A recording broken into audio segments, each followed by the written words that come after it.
Howdy y'all. So I went to visit a friend and found myself not that far from Congaree National Park.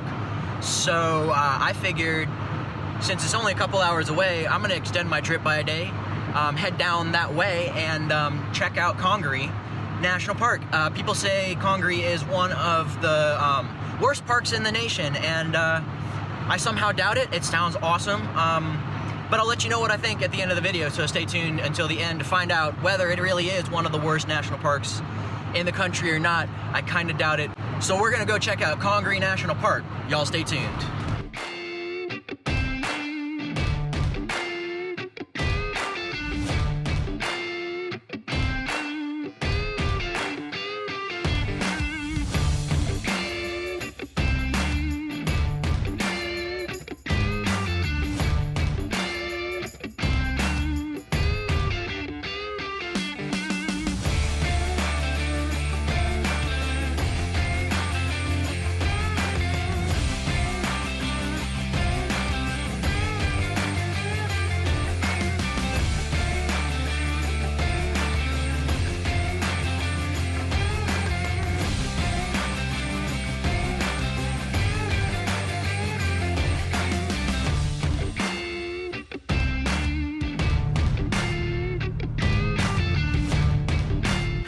Alright y'all, so I have made it to Congaree. So a little bit of background information. So Congaree National Park is just outside Columbia, South Carolina. It is the oldest, the largest old growth forest in the US. It's pretty swampy, and so a lot of it's boardwalks, but there is some hiking trails available as well.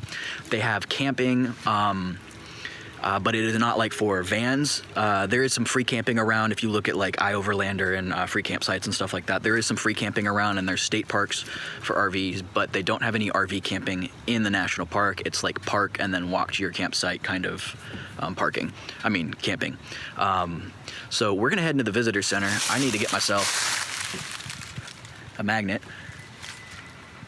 number one, and number two, we're gonna get some information and figure out what kind of hiking we're gonna do. I didn't do a lot of planning for this because it was kind of spur of the moment, but I know there's a boardwalk. I know there's some hiking that we might do today or tomorrow. I haven't decided, but we're gonna get onto it.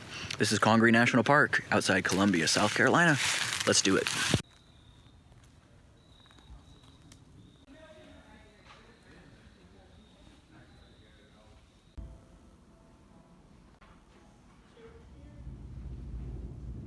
Okay, so I am packed up. I'm gonna do the boardwalk hike. It's about 2 miles. It's kind of the thing that most people do, but I'm gonna do it as well because it is kind of getting dark, and I want to try to get in an opportunity to kayak. I brought a kayak with me, and I would like to get over to the landing and try to do a little bit of kayaking, but it is about 2:30, and so I've only got 2.5 hours. So I'm gonna hustle down this trail. And then I think I'm going to take a look at the information the woman gave me. So we're gonna go check that out in a little while. But first we're gonna go do the boardwalk and see what that's all about.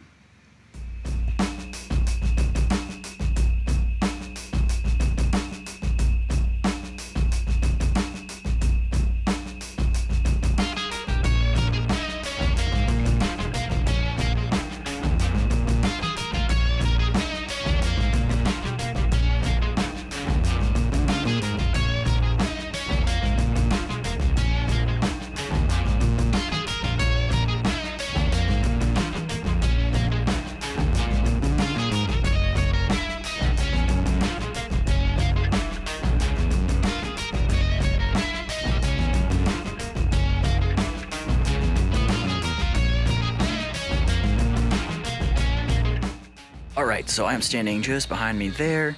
So that is a bald cypress, which is what makes up most of this kind of old growth forest. They don't say exactly how old that one is, but bald cypress can live to be up to 1,000 years old. And these are some of the oldest bald cypress in the world. So I'm thinking these are probably going to be upwards of closer to 1,000 years old. But these are some humongous trees.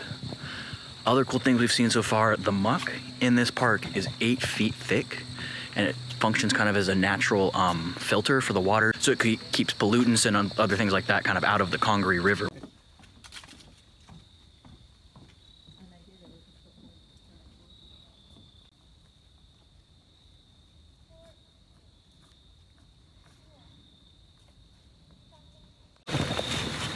Okay, so I just heard this crazy sound.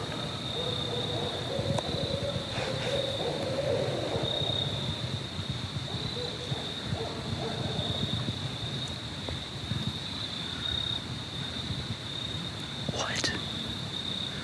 What are those?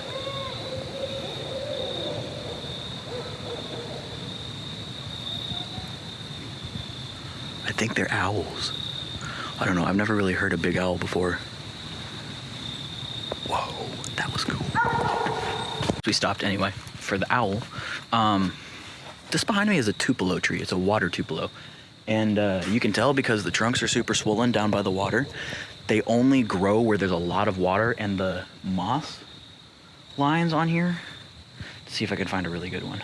So here, moss lines. Over here, you can see it's like comes all the way up the tree here. That's where the floodwaters have reached in like some of the last floods. That's how you can tell how deep the floodwater was here.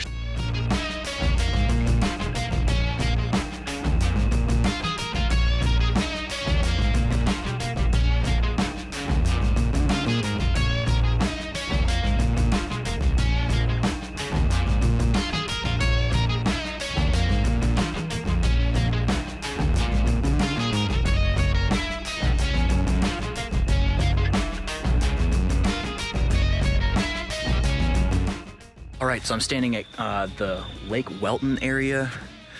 This used to be a part of the Congaree River. It was an oxbow, and at some point, the Congaree River changed course and moved farther south, and this was cut off from the rest of the river. It seems to happen a lot because the soil is so soft, so the river kind of just makes its own pathway through. And so this has been cut off, and it's slowly actually filling in, so it won't be here forever. I don't know how fast it's filling in, but I don't think it's like in danger of disappearing. It's just slowly filling in, and won't be here forever. So it's kind of a cool little thing. All right, we're about halfway back. We're about halfway done with the loop. So I'm gonna keep going. See what happens.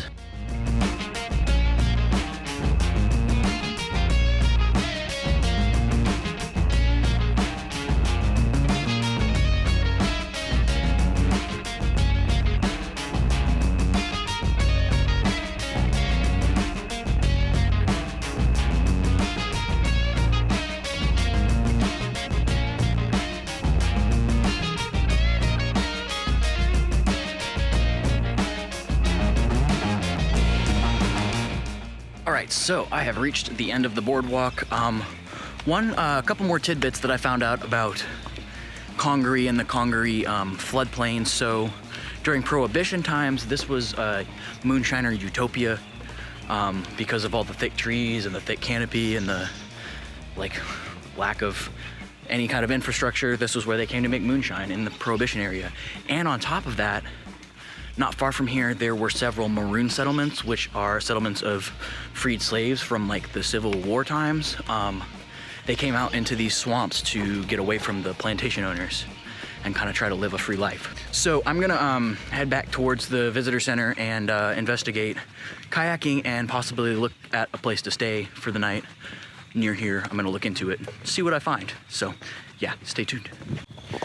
All right, so behind me is the trail to get to the creek. I am at the parking area, and I'm gonna head down to the creek and take the GoPro down, and I'm not gonna do very much, maybe like a quarter mile or so. I just wanna like go down there, and then I have to paddle back. I'm not gonna like do point to point, so I have to paddle back upstream.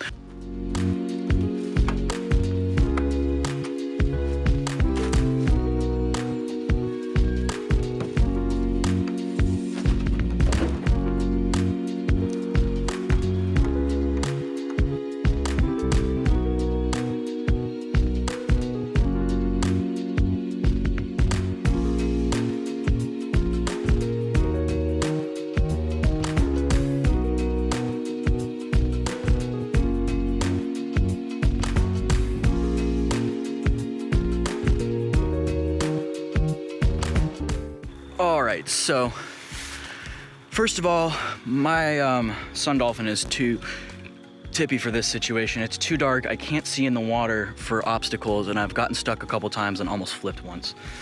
So I'm not gonna go any farther. I kind of came back. I only went a little ways and came back. It's really pretty. Maybe during the daytime, I might come back tomorrow morning, I don't know. But maybe during the daytime, it would be easier to see.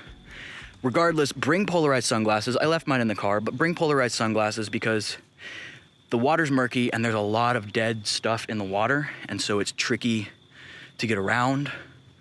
And also, don't come in jeans. I'm in jeans and like t-shirt and tennis shoes, and not the right attire for this. This is much more of like a water trail. There's going to be walking. There's going to be water shoes. You're going to need water shoes. So come prepared for this. It's not just like a easy leisurely paddle. It's super cool though. So after doing a little research, I think I actually can end up staying where I was going to stay. So yeah, I am there, and I'm gonna post up here for the night. See how this goes. It remains to be seen. It's just barely starting to get a little chilly. Sun's going down. Okay, so you can see some light kind of peeking through there, but it's not super obvious. Gonna try to adjust it a little bit, but it's pretty dark over there. Not bad. We'll see how this goes, y'all. Okay, so here's a new update. So I was kind of getting all set up and ready to stay for the night. I had my curtains up and everything, and a car pulls in, a big, like a truck, and I thought it was a ranger coming to tell me I had to leave, and it was not. It was someone else from the hunting property, and he seemed pretty inebriated, was driving, and he came to talk to me because I was standing outside the car, and he just started asking a lot of questions about like where I'm from and who I'm with, if I'm alone. He wanted to know if I'm alone. He asked me several times. And then I saw him as he was getting back in his car. He actually pulled out a rifle. It is hunting property, and I think it was a hunting rifle, but he pulled out a rifle and loaded it and then got in his car. And it's dark, so I don't know where he's going to shoot or what he's hunting. I don't know. If any of you guys have any insight on like hunting at night and stuff like that, is that something they might be doing? I don't know. I'm bailing, and I'm about 3 hours from Asheville, so I haven't decided for sure, but I might just go back to Asheville tonight. Honestly, I'm a little creeped out by the whole like drunk inebriated man with a gun who knows I'm here all by myself. I don't know. Okay, so I'm stuck in traffic, so I'm just gonna kind of do my vlog wrap-up thing here. There's an accident in front of me, but I'm headed home because of the creepy man. Verdict is Congaree is actually really cool. So Congaree National Park, I really enjoyed. I think if you go there expecting something like Yellowstone or Teton or something like spectacular like that, like they have out west, you're gonna be kind of disappointed. It's not that, but it is super cool. It's something that can easily be done in a day. So something easy one to stop off if you're coming through. So I'm gonna end this one here, and I will see y'all next time. Thanks so much for watching. Make sure to like this video and subscribe to the channel if you're not, and I'll see you on the next one.